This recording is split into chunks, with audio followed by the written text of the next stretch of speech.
Hello friends, good morning. எல்லாருக்கும் நமஸ்காரம். எல்லோரும் எப்படி இருக்கேள்? சௌக்கியமா? இன்றைக்கி நம்ம என்ன பார்க்க போகிறோம் அப்படின்னு கேட்டால், இன்றைக்கி வந்து ஒரு ஸ்வீட் தான் பார்க்க போகிறோம். மில்க் கேக் தான் வந்து பார்க்க போகிறோம். அதுதான் வந்து நான் வந்து பார்த்தீங்கன்னா ஒரு 2 லிட்டர் அளவு பால் வந்து காய்ச்சின்னு இருக்கேன். பால் வந்து இதில் வந்து வச்சுருக்கேன். கொஞ்சம் நல்லா காயட்டும். காஞ்சிட்டு ஒன்று நம்ம எப்படி பண்ண போகிறோம் அப்படிங்கிறத பார்ப்போம். இந்த மில்க் கேக் எப்படி பண்ணணும், என்னெல்லாம் இதில் ஆட் பண்ணுறோங்கிறத நம்ம ஒன்று அப்படி பார்ப்போம். அது முதல்ல நான் காயட்டும். காஞ்சிட்டு நான் ஒன்று சொல்கிறேன்.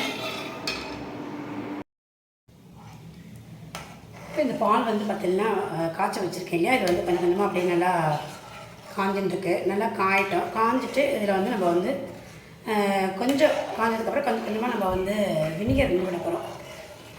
அந்த பால் கொஞ்சம் நல்லா கெட்டியாக திரிஞ்சு வரும், கொஞ்சம் கெட்டியாக வரும் இந்த மில்க் கேக் பண்ணுறதுக்கு. அதுக்காக சேர்க்க போகிறோம். அது கொஞ்சம் கொஞ்சமாக தான் வந்து சேர்க்கணும், நம்ம நிறையா வந்து சேர்க்கக்கூடாது ஒரே தெரியாக. அப்புறம் திரிஞ்சு போய் உங்களுக்கு பால் தனியாக தண்ணி தனியாக வந்துடும். அதனால் நான் வந்து இப்போ பால் நல்லா காயட்டும். எப்போ சேர்த்துக்கிறேன் அப்படிங்கிறத நான் உங்களுக்கு காட்டுறேன். நல்லா ஒரு திக்கான பாலாக வந்து நீங்கள் எடுத்துக்கோங்க. அப்படியே கொஞ்சம் கொஞ்சமாக கலரிண்டே இருக்கணும். இந்த ஓரமெல்லாம் வர்றதெல்லாம் அப்படியே எடுத்து விடணும். அந்த ஆடையெல்லாம் இருக்குல்லையா, அதெல்லாம் நம்ம உள்ள தள்ளி அப்படியே விட்டுக்கணும். அதே சமயம் பால் வந்து பொங்கி வரும். பொங்கி வராதுக்கு நம்ம பார்த்து அடியும் பிடிக்காததுக்கு கலரிண்டே இருக்கணும். அடி வந்து பிடிக்கக்கூடாது, வேகம் வந்து அடி பிடிச்சிடும் பால். அதனால் நம்ம கைவிடாததுக்கு கலரிட்டே இருக்கணும். இந்த ஓரக்காலெல்லாம் அப்படி தள்ளி விட்டுட்டே வரணும். இப்போ பால் வந்து நல்லா காஞ்சிருக்கு. நான் வந்து பார்த்தீங்கன்னா இப்போ சிம்மில் வச்சுருக்கேன். சிம்மில் வச்சு நம்ம கைவிடாததுக்கு கலரணும். அது நல்லா உங்களுக்கு ஒரு 3/4 மணி நேரம் 1 மணி நேரம் கிட்டத்தட்ட அது ஆகிடும் ஆகிறதுக்கு. அதனால் நான் வந்து பார்த்தீங்கன்னா நல்லா சிம்மில் வச்சு தான் வந்து இப்போது முள்ள காய்ச்சின்னு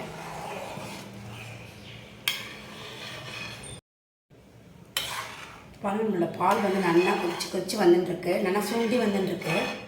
நல்லா சுண்டணும். அது அந்த 2 லிட்டர் பால் நமக்கு இந்த அளவுக்கு நம்ம விட்டோமா, இந்த அளவுக்கு விட்டுருக்கோம். இப்போ இந்த அளவுக்கு நல்லா குறைஞ்சிருக்கு. இன்னும் நல்லா சுண்டு அது வரும்.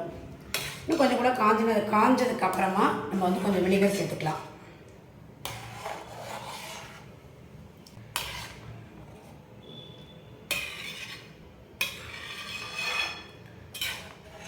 இன்னும் நல்லா காஞ்சி கொதிக்கிட்டோம். நம்ம பார்க்கலாம்.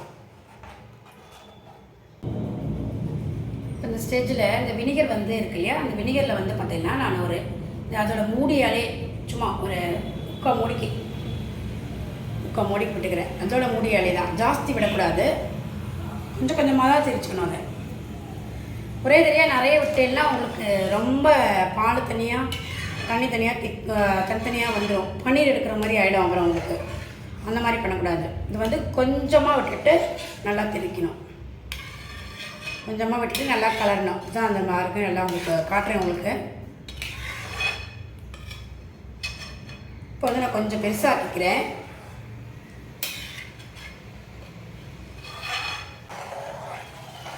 கைவிடாத இப்போ கலரிங்கே இருக்கணும். நம்ம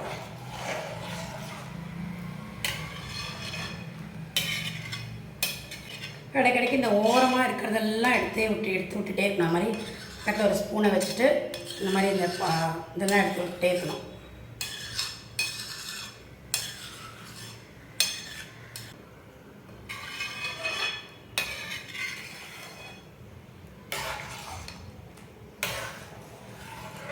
நல்லா இது கொதிஞ்சு உங்களுக்கு வரும்போது நான் உங்களுக்கு காட்டுறேன் பாருங்கள்.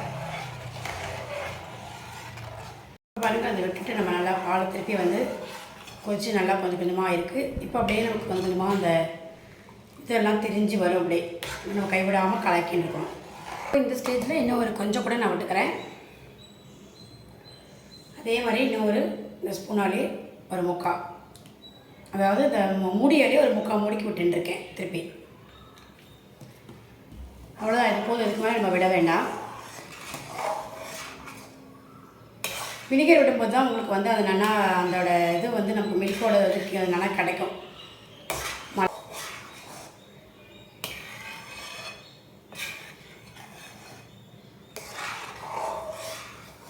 இப்போ பாருங்கள், கொஞ்சமாக அந்த இது வந்து உங்களுக்கு கொஞ்சமாக வருது. மலாய் வந்து கிடைக்கிறது நல்லா.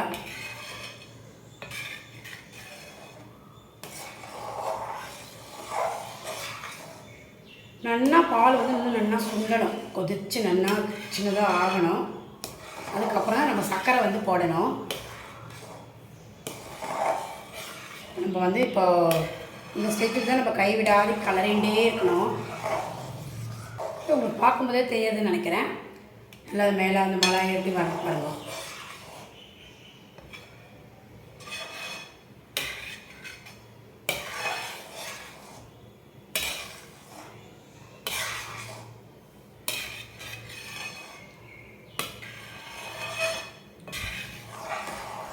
அது நல்லா கொதித்து வரும்போது நான் உங்களுக்கு காட்டுறேன். பாருங்கள், உங்களோட பால் வந்து நல்லா கொதித்து சுண்டு வந்துட்டுருக்கு. நல்லா குறைஞ்சாச்சு. இன்னும் வந்து இது நல்லா வந்து கொதித்து நல்லா சுண்டணும் இந்த பால்.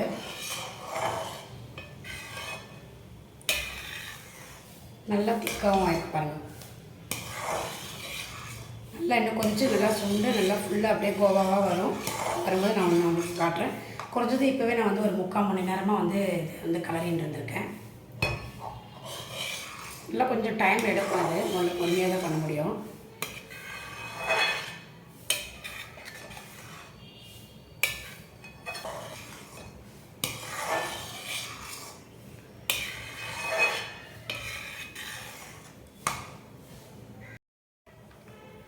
பாருங்கள், பால் நல்லா குதிச்சது குறுங்கினதுக்கப்புறமா எப்படி நல்லா கொதிச்சு வருது உங்களுக்கு.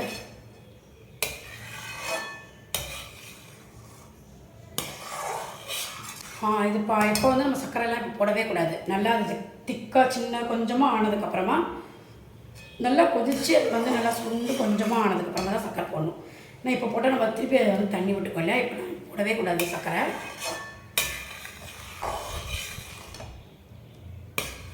இப்போ அப்படி நல்லா கொழுத்துன்னு நல்லா கெட்டியாக அப்படி வரது பார்த்தீங்களா. இது ஃபுல்லாக இது மாதிரி ஆகும் நம்மளுக்கு. இதுதான் வினிகர் வந்து கொஞ்சம் கொஞ்சமாக விடணும். ஒரே இதிலே நீங்கள் ஃபஸ்ட்டே நிறைய விட்டல. நம்ம பன்னீர் எடுப்போம் பார்த்தீங்களா, அதுக்கு அப்படி தான் எடுப்போம். ஃபஸ்ட்டே நிறைய நம்ம விட்டுட்டு கலரும் போது தண்ணி தனியாக பன்னீர் தனியாக வந்துடும். அந்த மாதிரி பண்ணக்கூடாது. இந்த மில்க் கேக் நம்ம பண்ணுறதுக்கு வந்து பார்த்திங்கன்னா கொஞ்சம் கொஞ்சமாக விட்டு தான் கலரணும். இப்போ நமக்கு இந்த மாதிரி கோவா வந்து கிடைக்கும். இப்போ பாருங்கள், நல்ல ஒரு வாசனை இருக்குது. இதுக்கு வந்து பார்த்திங்கன்னா வேறு ஏலக்காய் பொடி இதெல்லாம் உங்களுக்கு வேணும்னா போட்டால் போதும். அதெல்லாம் தேவையில்லை. இந்த பாலோட வாசனையும் உங்களுக்கு ரொம்ப சூப்பராகவே இருக்கும். நம்ம வந்து நெய் வந்து கொஞ்சம் கடைசியில் விட போகிறோம். சர்க்கரையும் நல்லா குடிச்சதுக்கு அப்புறமா விட போகிறோம் இந்த மில்க் கேக்குக்கு. இப்போ பாருங்கள், நான் உங்களுக்கு காட்டுற பாருங்க எப்படி வருது பாருங்க. பார்த்தீங்களா, தெரியுது உங்களுக்கு. இந்த மாதிரி வரும் நல்லா கடைசியில். நல்லா ஒரு பொறுமையாக நல்லா ஒரு 1 மணி நேரம் 1.5 மணி நேரத்துக்கு மேலே குறுக்கணும். அது என்னென்னா நான் வந்து பார்த்தீங்கன்னா இப்போவே எனக்கு ஒரு 3/4 மணி நேரத்துக்கு மேலே 1 மணி நேரம் கிட்டத்தட்ட ஆயிருக்கும் நான் குறுக்கிட்டேன். அந்த மாதிரி நல்லா வந்து குறுக்கிக்கணும் நம்ம. இன்னும் அது நல்லா கொதித்து நல்லா சுண்டு வரும்போது நான் உங்களுக்கு காட்டுறேன். இது வந்து நல்லா கொதிக்கிறது நல்லா சுண்டு இது மாதிரி இப்படி ஆயிடுச்சு. இந்த ஸ்டேஜில் நம்ம ஒரு 2 ஸ்பூன் நெய் விட்டுப்போம். நான் வந்து சின்னதாக வைக்கிறேன். கைவிடாமல் கலரணும். இப்போ தான் நான் வந்து ஒரு 2 ஸ்பூன் நெய் போட்டுக்கிறேன்.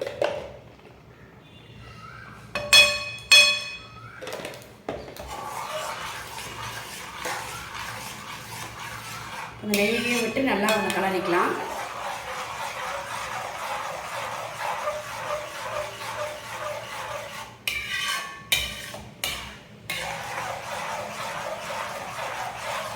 நான் கொஞ்சம் பெருசாக்கிக்கிறேன். எனக்கு தெரியறது தான் நல்லா கிட்டி ஆயிடுச்சு. இன்னும் அது வந்து நல்லா கேக் வந்து நல்லா சுண்டு வரணும். குறைஞ்சது ஒரு 1/2 மணி நேரமாவது கொஞ்சம் கலரலாம். ஏன்னா நம்ம இன்னும் சக்கரை போடணும். சக்கரை போட்டால் இன்னும் கொஞ்சம் இழக்கும். அதனால் இன்னும் நல்லா கொஞ்சம் கூட நல்லா குறுக்கிட்டு அப்புறமா நம்ம சர்க்கரையும் போட்டுட்டு அப்புறமா இலக்கினா கரெக்டாக இருக்கும்.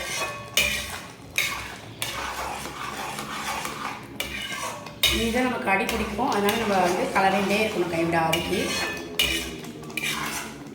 நான் சின்னதில் வச்சுக்கிறேன். நல்லா வந்து சுண்டு நல்லா ஆயிடுச்சு. இந்த ஸ்டேஜில் நம்ம வந்து சக்கரை போட்டுப்போம். சக்கரை வந்து பார்த்திங்கன்னா நான் வந்து ஒரு இந்த கப்பால் ஒரு 3/4 கப்புக்கு வச்சுருக்கேன். அதாவது ஒரு 1/4 கிலோ சக்கரை இருக்குன்னு வச்சுக்கோங்க. அதை வந்து நான் இதில் போட்டுக்கிறேன். சரியாக இருக்கும், போட்டுக்கலாம்.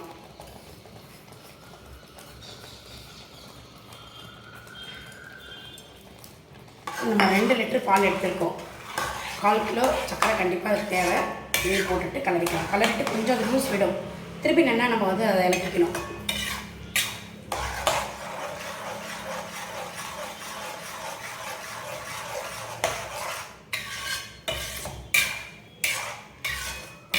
பாருங்கள் கொஞ்சம் அது லூஸ் விடும். இது நம்ம நல்லா திருப்பி கலரி நல்லா திருப்பி கெட்டியாக்கணும்.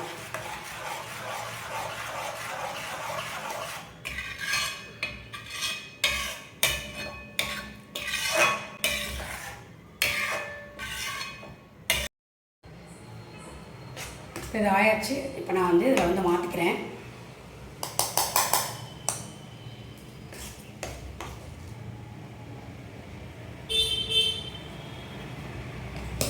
இந்த பாத்திரத்தில் வந்து நம்ம நெய் தடவி வச்சுக்கணும்.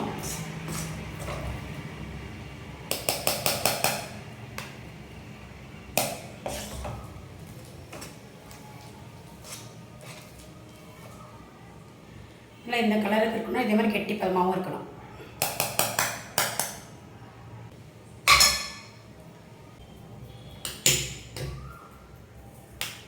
இப்போ இதை இந்த மாதிரி ப்ரெஸ் பண்ணிவிட்டு அப்படியே நம்ம மூடி வச்சிடணும். நல்லா இது அப்படியே இதுலேயே ஆறின்னு இருக்கணும். நல்லா இது ஒரு 4-5 மணி நேரத்துக்கு இதை அப்படியே நம்ம வந்து விட்டுடணும். இதை வந்து ஒரு 4-5 மணி நேரம் அப்படியே விட்டுடணும். அப்புறமா நம்ம எடுக்கும் போது பார்க்கலாம். இங்கே பாருங்க, நம்மளோட மில்க் கேக் வந்து சூப்பராக வந்து ரெடி ஆகிடுச்சு. நான் அப்படியே நல்லா ஃபுல்லாக நைட் ஃபுல்லாக அப்படியே விட்டுட்டேன். இப்போ காலையில் தான் எழுந்து வந்து இப்போ அதை வந்து நான் எடுக்க போகிறேன். இப்போ வந்து நம்ம அப்படியே மூடி எடுத்து வச்சுட்டேன். இப்போ அதை அப்படியே கமுத்தி போட்டுட்டு அப்படியே நம்ம பில்லை போட்டுக்க போகிறோம். நமக்கு எப்படி எந்த சைஸ்க்கு எந்த மாதிரி எப்படி வேணுமோ அப்படி நம்ம போட்டுக்கலாம். இப்போ நான் இதை அப்படியே நல்லா 2ஆக கட் பண்ணிவிட்டு இதை வந்து நம்ம அப்படியே நறுக்கிக்க போகிறேன். இப்போ பாருங்கள், என்னோட மில்க் கேக் வந்து ரொம்ப சூப்பராக வந்து ரெடியாக இருக்குது. இது நான் உங்களுக்கு கட் பண்ணிவிட்டு காட்டுறேன். நீங்களும் ட்ரை பண்ணி பார்த்துட்டு எப்படி இருக்கு லைக்கும் கமெண்ட்ஸ் பண்ணுங்கள். நம்ம இனி அடுத்த வீடியோவில் வேறு ஒரு ரெசிபி பார்க்கலாம். Okay friends, thank you. இங்கே வரைக்கும் நான் இதை வந்து இந்த மாதிரி பில்லாக வந்து போட்டிருக்கேன். ரொம்பவுமே சூப்பராக வந்திருக்கு. டேஸ்ட்டும் ரொம்ப நல்லாயிருக்கு. நீங்களும் ட்ரை பண்ணி பாருங்கள். Okay, thank you.